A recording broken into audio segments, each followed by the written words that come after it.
My landlord called. He wants to come by and talk about my high heating bills. I told him my door is always open.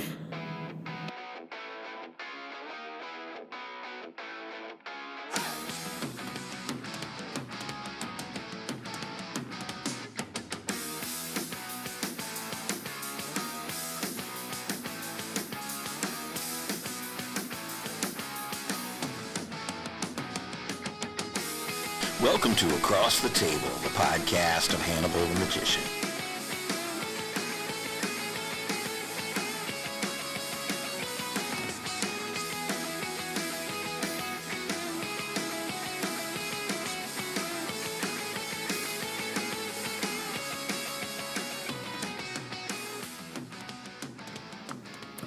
Hey, and welcome. Here I am again, episode 78. I don't know what I'm going to call this one yet. It's just been, all I really have to do is sit down and hit record. I know the sound is not great today on this one.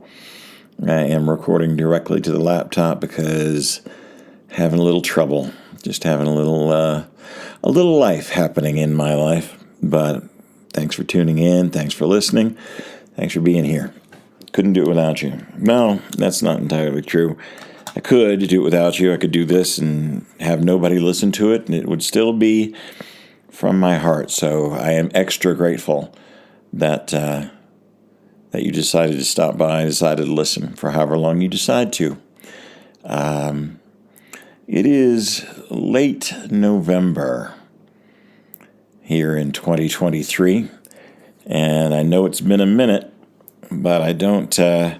I kind of do these on my own schedule. I kind of do it when the spirit moves, and the spirit has been nudging at me for quite some time, but I have not sat down to do this. There's a lot that happened. First of all, we had a great spooky season at the hotel, doing the seance. Since like mid-September through the end of October, we were just cranking. We were doing 6 nights a week. Because, that's the busy season. And my Uncle Angus used to say, you make hay while the sun shines, because making hay in the dark is really called something else.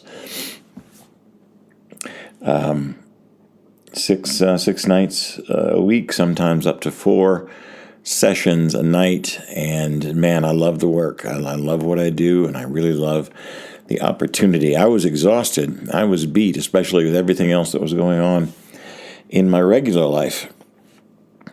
You may have seen, if you follow me on any of the social media, on the Instagram or on the YouTube or anything else that I put stuff out in, never content. I'm not a content creator. I'm a self-journalist. I make my diaries public. And, it works for me. I know it's not for everybody, and maybe I talk too much, but I want to be remembered. And this is the legacy that I'm leaving. And, maybe you're listening to this in November of 23, or maybe it's many years from now. Maybe I'm already gone. October is the busiest season of the month for arguably the most famous haunted hotel in the world. And we were packed. I know that the underground theater was always full, and my 13 was often, I'm going to say always full. We were pulling them in. It was a really great season, and it's really important to give your best. And unfortunately, my best was not as high as I wanted it to be. I woke up one morning in early October to find that I had severe double vision. And it didn't alarm me at first. Some things change when you're getting older, and I am certainly getting older, which is better than the alternative. And it didn't go away. And I put on an eye patch to let my eye rest, and prepped for my show, and kept the eye patch on. I tried to do it without it, but walking around with with double vision makes me extremely dizzy, extremely lot of vertigo, and so I just couldn't do it. And I did that night, and it was tough and it was painful and disorienting. But I turned in the best show I could, and people were pleased. It wasn't. It was less than I wanted it to be, but it wasn't a bad show. And this went on for a couple of days, and finally it was like, well, I need to have this looked at. I need to go and see what I can do. So on my next day off, I know, I can hear you already. But on my next day off, I went to the urgent care, and they took a look at it, and they took some blood, and they did some tests, and they sent me to the emergency room. And I went to the emergency room, and I got more tests and gave more blood, and talked to a couple of different people. And their main guy came in and took a look at me, and he ordered an emergency MRI because he was afraid I had a tumor in my head or something along those lines. So I was sent down to Boulder,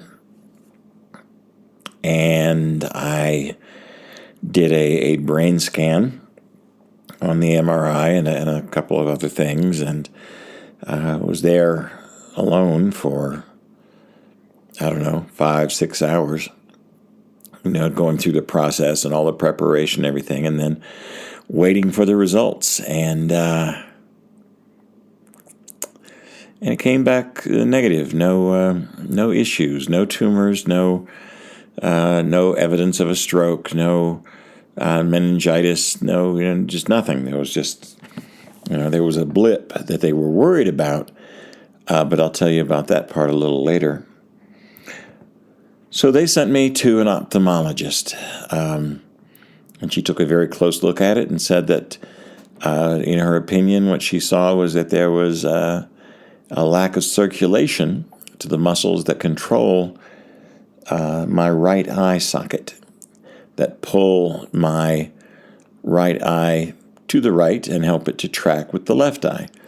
And that was what the problem was and why I was seeing double. So I was prescribed to keep wearing this eye patch on the right-hand side, and she said it should correct itself over the course of, maybe 6 months or 8 months or so. It's just going to take some time to build the strength back in those muscles. And so that's what I'm waiting for. I will she'll take another look at it in January, and we will see where we are. So for right now, I am seeing in 2 dimensions because I only have the one working eye while I'm recovering. And the eye patch looks good with the show, with the seance. It certainly adds a certain level of character to the character I've already put together. Although I do get asked nightly by at least one person if it's real or if it's just costuming.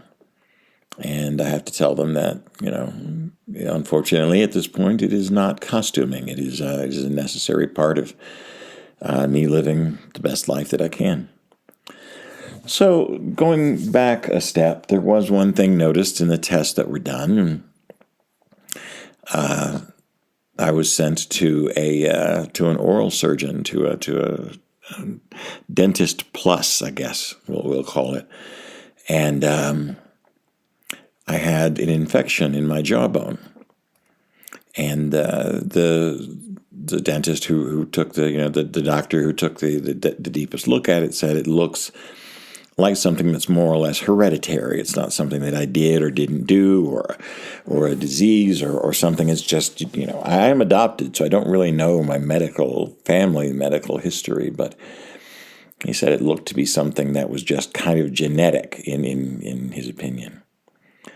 There were a pair of doctors. One was a gentleman, one was a lady, and they conferred with it and gave me a couple of choices. And in their opinion, the best choice to be made was that all of my teeth needed to be extracted so that the infection in my jaw could be treated.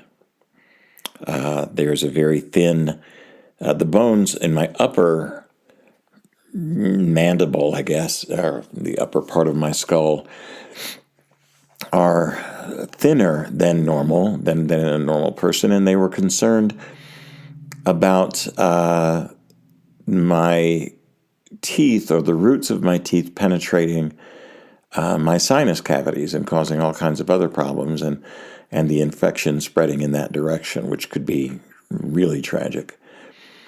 So on November the 7th of 2023, I had all of my teeth pulled, all of my adult teeth.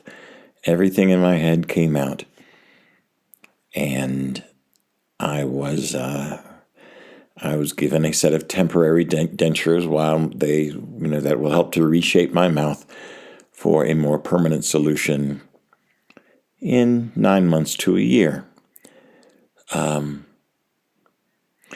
I was okay with it. I understood, I'm of a certain age, and, there really wasn't anything that I had done untoward, and I'd known, that there were teeth issues and jaw issues that I, just had never, no one who'd ever looked at them had ever had any, they didn't feel it was urgent, to go as deep as, if it hadn't been for the MRI and the other tests, maybe an X-ray, I would not have known about it.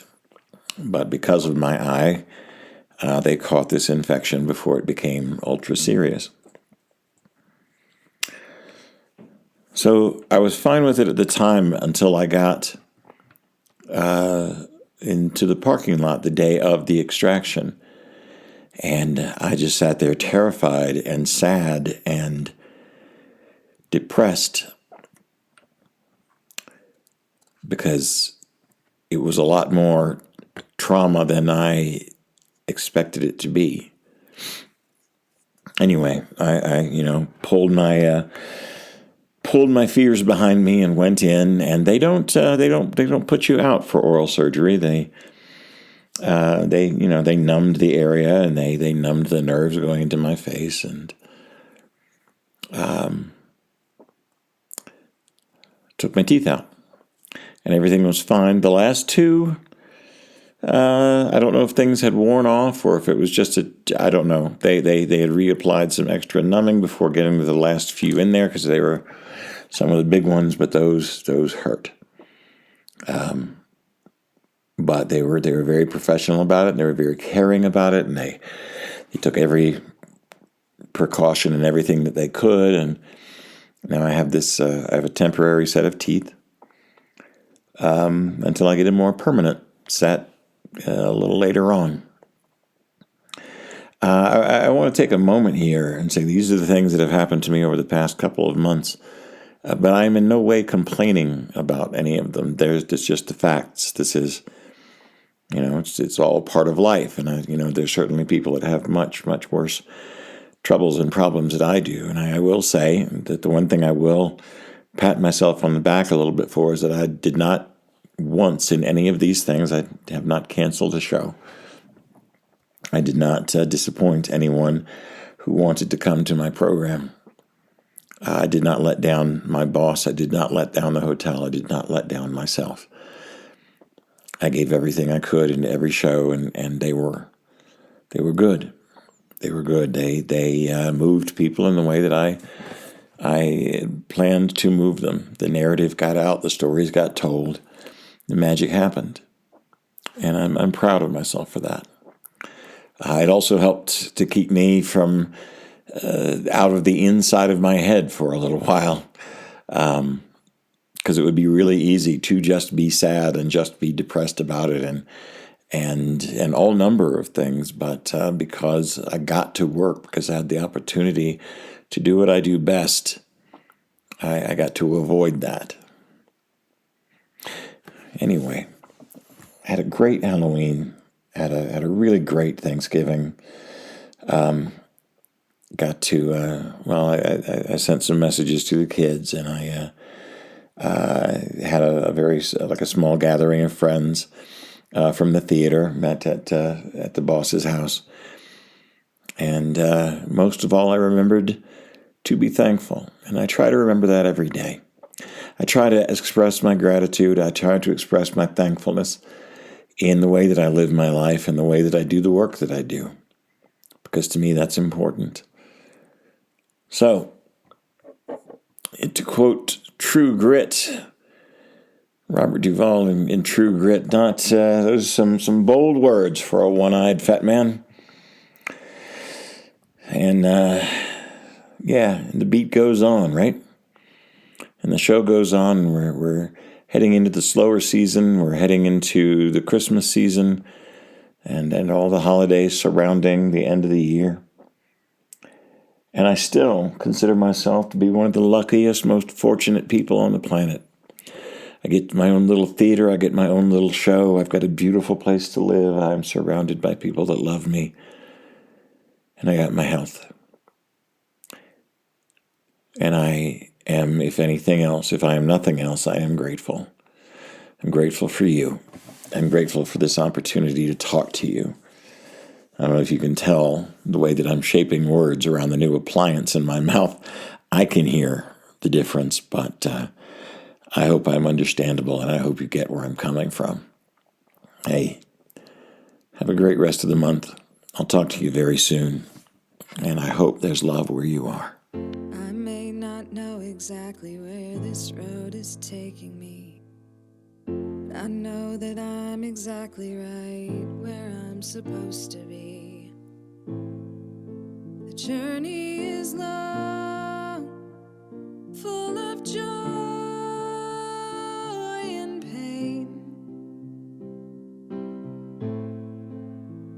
but as long as you're smiling, I'll stand in the rain.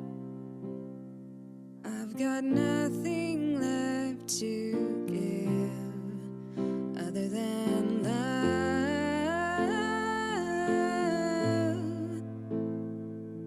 But the funny thing about that is, love is everything. I hope there is love where you are.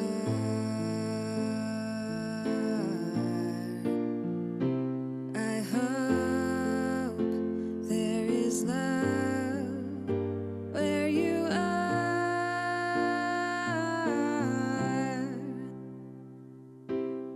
I may be a liar full of tricks, but if you'd open up your eyes, you would see nothing but the truth behind all of my lies. I broke every rule, and I bore every boulder, and I carried the weight of the world on my shoulders, and I've got nothing left to give other than love.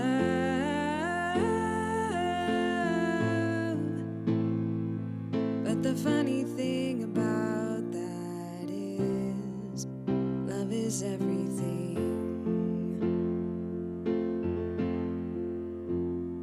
I hope there is love where you are.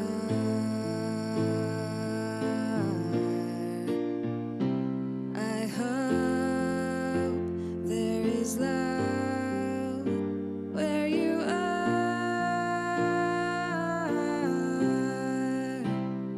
I hope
is love.